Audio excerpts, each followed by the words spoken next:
এক সাহাবীর নাম আবু উমামা, নামাজের ওয়াক্ত ছাড়া উনি মসজিদে যেয়ে বসে আছে। বিশ্বনবী বললেন, কিরে আবু উমামা, নামাজের তো ওয়াক্ত হয় নাই, মসজিদে কি? সাহাবী বলে, হুমুমুন লাজিমাতনি ওয়া দুয়ুন।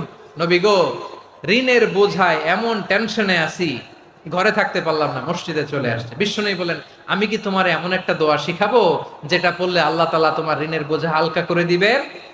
আবু উমামা বললেন, ইয়া রাসূলুল্লাহ, অবশ্যই শিখাবেন। বিশ্বনবী বললেন, তাহলে তুমি পড়বা, আল্লাহুম্মা ইন্নী আউযু বিকা মিনাল হাম্মি ওয়াল হাযান ওয়া আউযু বিকা মিনাল জুবনি ওয়াল বুখল ওয়া আউযু বিকা মিন গালাবাতিদ দাইনি ওয়া কাহরির রিজাল।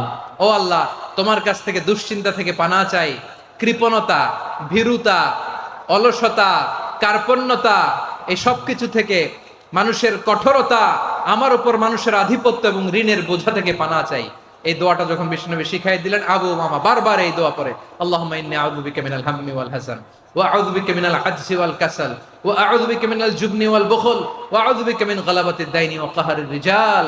আবু উমামা বলে, এই দোয়া আমি পড়তে লাগলাম আর পড়তে লাগলাম, কিছুদিন পরে দেখা গেল বিশ্বনবীর শেখানো এই দোয়ার বদৌলতে আল্লাহ তাআলা আমার সব ঋণ পরিশোধের ব্যবস্থা করে দিয়েছেন। পড়ে